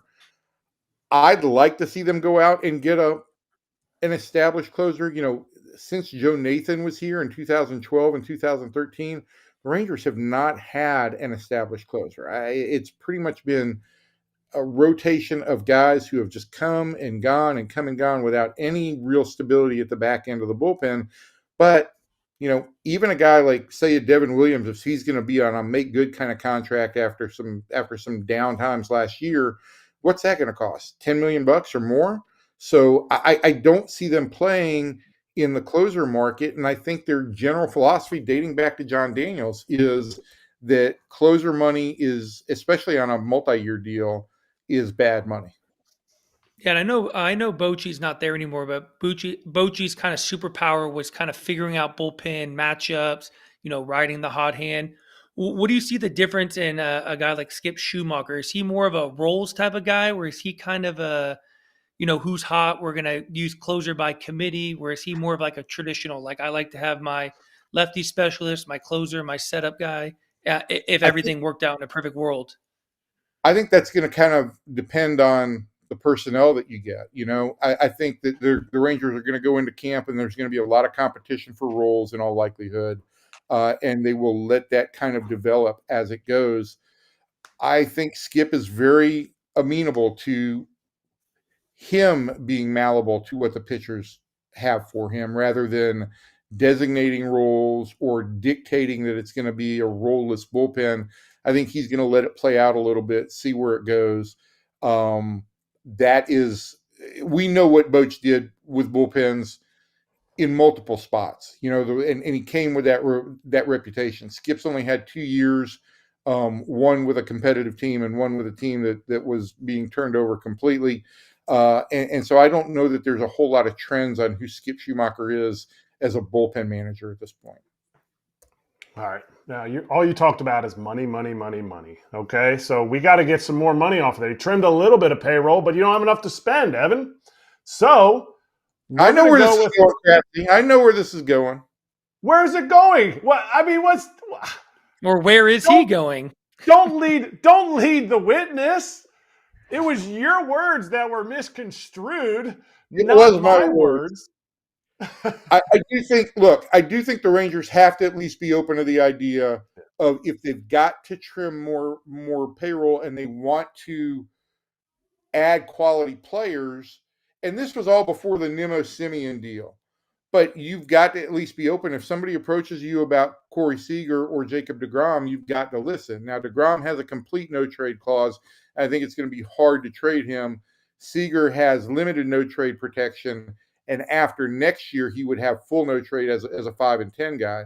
But I don't think the Rangers are motivated to trade either guy. And I think, quite frankly, as far as 2026 goes and the needs that they needed to meet, that Nimmo for Semien deal on the short term really is going to pay dividends because it saves you $11 million. And I thought the most they'd be able to save on Semien was about $5 or $6 million. And if they did that, they weren't going to get a real quality player in return. They've gotten a guy who slides right into the outfield mix, and that's where they needed to really backfill. So think that it changes the dynamic a little bit. And I don't think that the Rangers are going to be motivated necessarily to move Corey Seager. I think the challenge right now is going to be for Chris Young to say to Ray Davis, hey, look, if you want us to get to 200, we can do that. I don't know if we can completely contend. If you give me another $10 million and we get to 210 and it's still a full 10%, 15% cut from what the payroll was in 2025, I think the Rangers have some ability to add a couple more pieces that they really need in the bullpen. But doesn't this question about Corey Seager getting moved kind of be questioned because, or has to be brought up because of the fact that they went on a hot stretch when he was out, when he came back and wasn't necessarily playing his best, because his value will be never greater than it is today because of the fact that he comes off another injury, a few injuries during the season, but I think he had like above a 6 WAR. He's still 31 years old today. I thought he was 32. He'll be 32 during the season. Like, you're still looking at a elite level shortstop with teams that could use a player like that will impact their team for 3 years, and they still won without it. Are we ignorant to say that the Rangers shouldn't be listening to this? No, I mean, I think that they should listen if there's conversation. I don't know that they are motivated to move him. I do think that there are teams that are going to be interested and will approach the Rangers, and then that's when it gets interesting. But to your point, I think that was a very short sample size that we were looking at in September of this year when you had that full influx of young kids and it kind of energized everybody. You look at the numbers when Seager starts for the Rangers versus when he doesn't over the 4 years that he's been here, and it is there is a significant difference. He makes a huge difference on the plus side offensively. So I don't think the Rangers would look at that and see what happened in September and say, hey, we can win without Corey Seager. They know that Corey Seager is the anchor to their offense. Yeah, I want to go back to the Marcus Semien trade. Do you believe this was strictly money motivated? Do you think this has anything to do with their internal belief in finding a place for Josh Smith to play? And lastly, is it just, kind of breaking up the band a little bit? They had this World Series championship a couple years ago. They haven't had a lot of success, and they felt like they needed to just kind of break it up a little bit. I think it's all part of it, Kevin. I think, and you saw this when you were here, that 2023 team, so many players have now moved on from it. And that's a long time ago in baseball years. And the idea that, hey, maybe this was kind of a one-off thing, there's more substance there, right? The Rangers had 4 losing seasons before 23.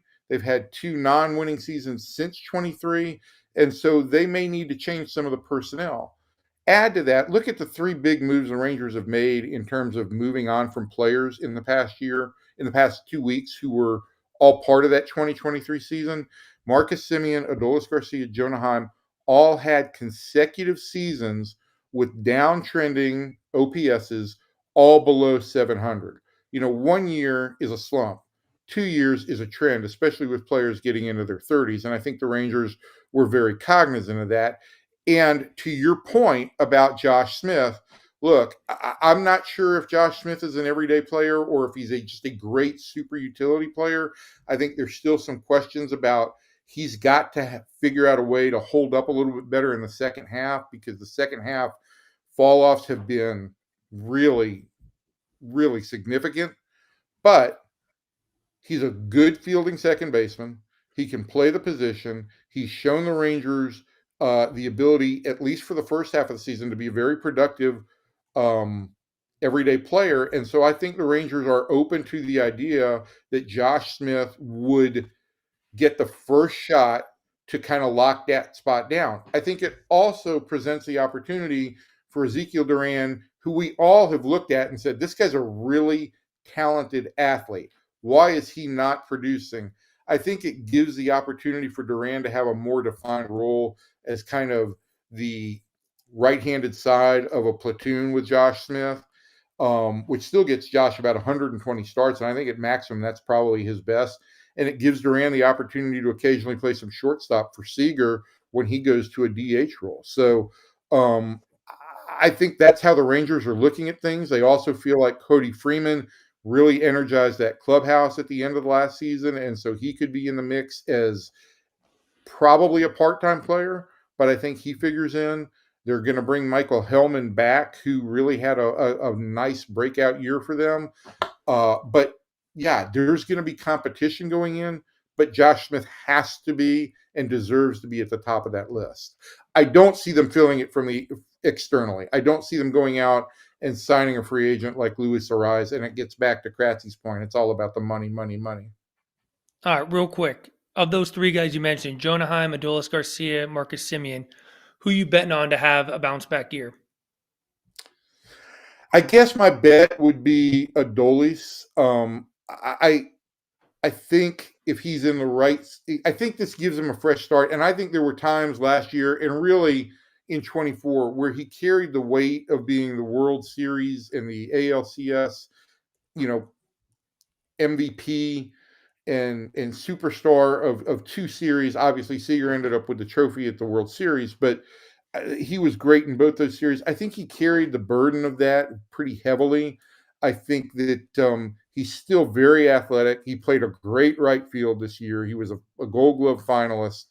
I think that he's got the best ability to bounce back. I look at Marcus and I see a 35-year-old who's going to turn 36 in September, and the history for second baseman, and I've had this conversation with Ian Kinsler, I had it with Brett Boone, the history for second baseman, when they hit about that age 35 season, it really starts to become a struggle. And so the trend is not going in Marcus's favor.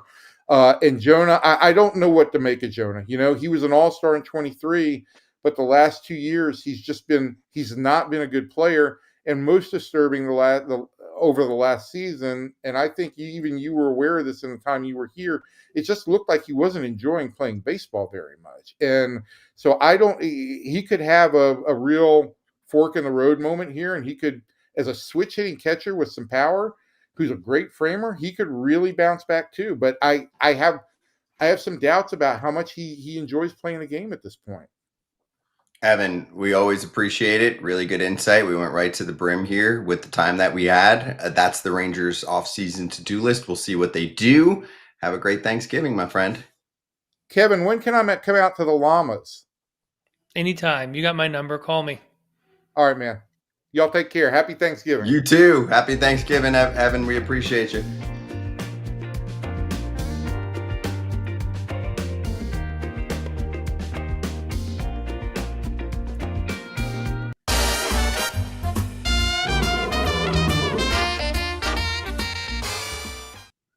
Hey, we've got odds for the World Series. This is the World Series winner, and the Yankees are clocking in at second right now, according to BetMGM, for 2026.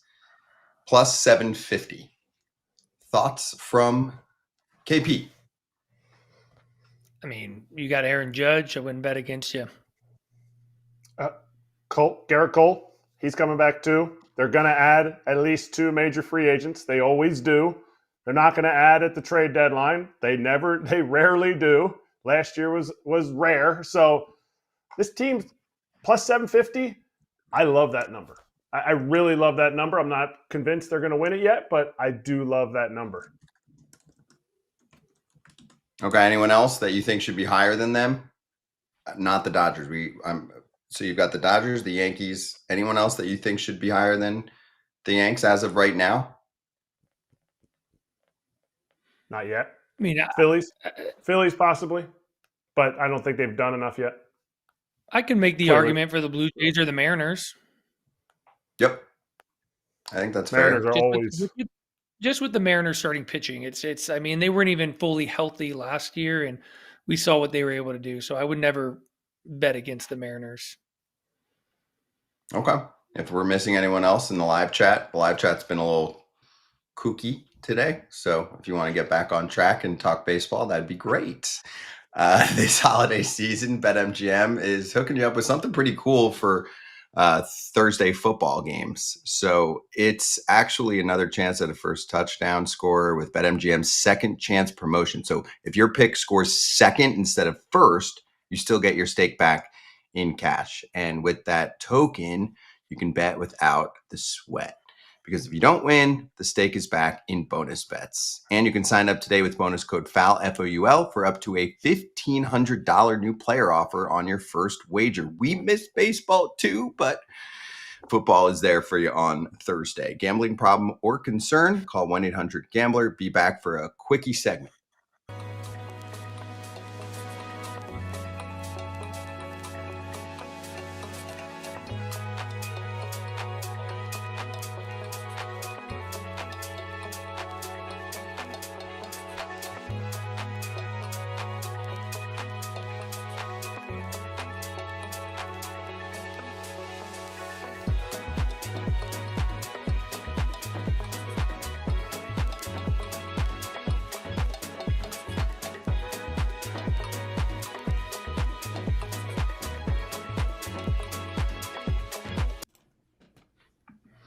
Hey, a reminder to subscribe to FT on YouTube on our quest to get to 300,000 subs. We're getting close. And if you're watching right now on TV, this is your reminder that this is your last day to be able to do so on the particular channel you're watching on right now. That is going to change. So if you don't want to miss us in between that time period, it is very easy. It is called YouTube. It is free. We will see you on there. Yes. Just smash a subscribe and also make sure you know how to get to us. It's very easy. You type in Foul Territory in YouTube, it pops up right away, and then you click the live button if you want to watch us live. If you watch us after the fact, like you're a DVR person, you want it on demand, YouTube does that as well. We have 1 minute, and I will bring up a question that's loaded, but I'm just going to get quick answers from everyone. So John in the chat said, can you ask Evan Grant if he thinks there's going to be a lockout next year? And I was like, I feel like that's more of an Evan Drellick or a Ken Rosenthal question. My guess to him was there's 1,000% going to be a lockout, but I think it's important for people to understand that doesn't mean you'll miss games. It just means that the sport will shut down for several months in the offseason for sure. That's a lock. My guess right now, gun to my head, KP, is that we actually will miss games, but a very small amount, a week or two. Just make the players feel it a little bit, make the owners feel it a little bit, and then the two sides will say, okay, enough of this. We've got way too much momentum. What's your quick thought? Yeah, I mean, I think they tipped their hand, and during the last kind of mini lockout we had, is that they didn't make players, sweat it out long enough. So I wouldn't be surprised if owners did it. I think it's really sad that it's going to come to that point because you look at the ratings of the World Series, they were unbelievable. I think the game's in a great place. We have a lot of young stars. We have a lot of older stars. Let's just continue to kind of ride this momentum that baseball has right now. But I wouldn't be surprised. There's definitely going to be a lockout because as you see everything in life, there has to be a deadline. We could come to terms right now on a new CBA, but we're not going to. So there has to be a deadline. We're going to cross that line. There's going to be a lockout. And no matter what the players do and our union does to try to get a deal done, I think owners are going to send a message this time that they want what they want and they're willing to miss games to do it. We'll be right back. We'll get Kratz's answer during the break, and we'll be back for Slap.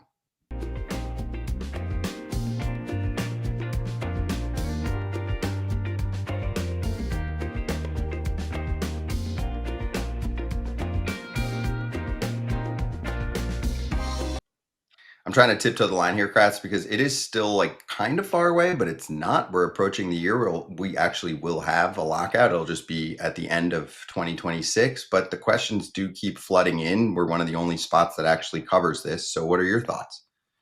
That's it right there. That's my answer. No, there will not be a lockout. I mean, there will not be any games missed.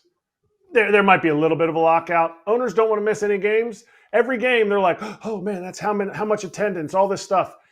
And I think our show has been around for long enough that the narrative is changing. Is it changed enough yet? I don't think so, but the narrative is changing in the fans' mindset that has always been for years.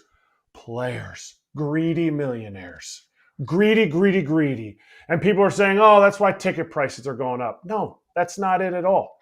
It's because the owners, the billionaires, the people who are holding your game hostage don't have all the leverage right now. You know what? you fans are closer to the players than you fans are close to the owners, for the most part, for the greedy owners. And to me, I think the game is in a great place, like KP said. I don't think we miss any games. I think there will be a lockout, but I think owners are going to start to see the fans are on the players' side more than they were in the past 25, 35 years. For me, I was good up until like 48 hours ago when Hal Steinbrenner tried to tell everyone that the Yankees aren't profitable. And then I had to rethink life for a while. I was like, hold up. So the Yankees don't make money. They get no checks for owning that team. No checks. And I understand how the business works. It's just thinner, not as many. I'm not getting big checks. It's just a bunch of little checks that are handed out, which makes one big. Do you think he's going to clarify and be like, did I say profit? I meant just a little less profit because we split it with more people. My bad. Clarification. No, he will never, because they'll never have to really show it or prove it. So they're going to cry wolf. And I think the biggest problem is I think there's just, as much as there's a big disparity amongst players' salaries, I think there's a greater disparity when it comes to owners and what they really truly want in terms of revenue they make, valuations of their franchise and how they believe that they can be competitive. So I think, to disagree with Kratz, I do think there are going to be some owners that really hold the line this time. Yeah. Also, the Braves are profitable. The Yankees are profitable. We see the books for the Braves.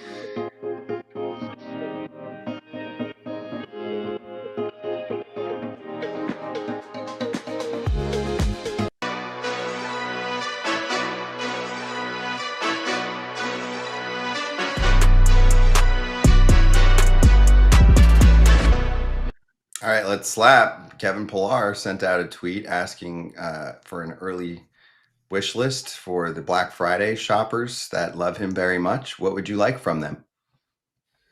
Well, all of the above, to be honest with you.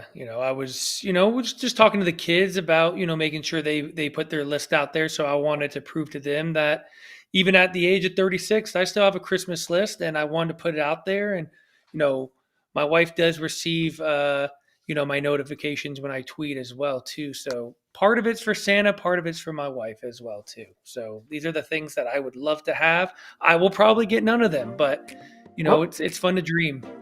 No. You got one of them. You said you wanted a goat. You got one goat here the whole day. You got to work with me. That's true. 2 goats, actually. That's all I'm really looking for is 2 goats. And I get to spend the last 2 hours with 2 of them. So check. I consider myself more of a barrel sauna, which was on your list. Barrel exfoliation.